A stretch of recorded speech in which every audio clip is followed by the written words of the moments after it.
America అధ్యక్షుడు Trump sir పరిస్థితి ఇప్పుడు కుర్దిలవడ్డ ఎల్క లెక్కనే అయిందుల్లా. ఆగో చూసిండ్రు కదా, విమానం ఎక్కబోతుంటే తూలిపడ్డ ట్రంప్ సారు దాన్ని ఎట్లా కవరింగ్ చేసుకున్నాడో. నన్నెవ్వరు చూడలే, నేనేం జారిపడలేదన్నట్టే సినిమాల కమలా హాసన్ లెక్క నట విశ్వరూపం చూపెట్టిండు. కానీ వీడియోలు సోషల్ మీడియాలో వైరల్ అయ్యే వరకు ట్రంప్ సారు తూలిన ముచ్చట దునియా మొత్తం ఎరుకయింది. అమెరికా న్యూజెర్సీలా ఎయిర్ ఫోర్స్ విమానం ఎక్కబోతుంటే జరిగింది ఇది. ఇక విమానం ఎక్కుతుంటే సార్కి ఏమైందో ఏందో తెలియదు గాని ఒక మెట్టు జారి కింద పడబోయిండు. జర్రైతే కింద పడుతుండే. కాని ఎంబటే అలర్ట్ అయిన ట్రంప్ సారు బ్యాలెన్స్ చేసుకొని దవదవ ఆయింత మెట్లెక్కి విమానం లోపలికి పోయిండు.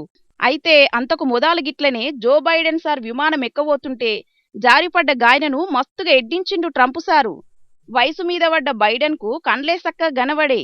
విమానం మెట్లెక్కనికే మస్తుగా తంటాలు పడుతుండు. ఇంగా గసొంటోడు దేశాన్నేం పాలిత్తడని గిట్ల బైడెన్ కాకను బగ్గనేగతాలు చేసిండు గప్పట్లా. గిప్పుడు ట్రంప్కు సుతం గదే పరిస్థితి వచ్చే వరకు బైడెన్ లెక్కనే మీకు కూడా వయసు అయిపోయింది.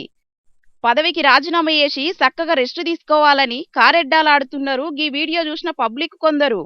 కాని గప్పట్ల బైడెన్ అవమానించిన ట్రంప్ సారు కూడా గదే అవమానం జరిగిందంటే కర్మ రిటర్న్స్ అంటే గిదేనంటున్నారు కొందరు గీ ముచ్చటెరకైన పబ్లిక్.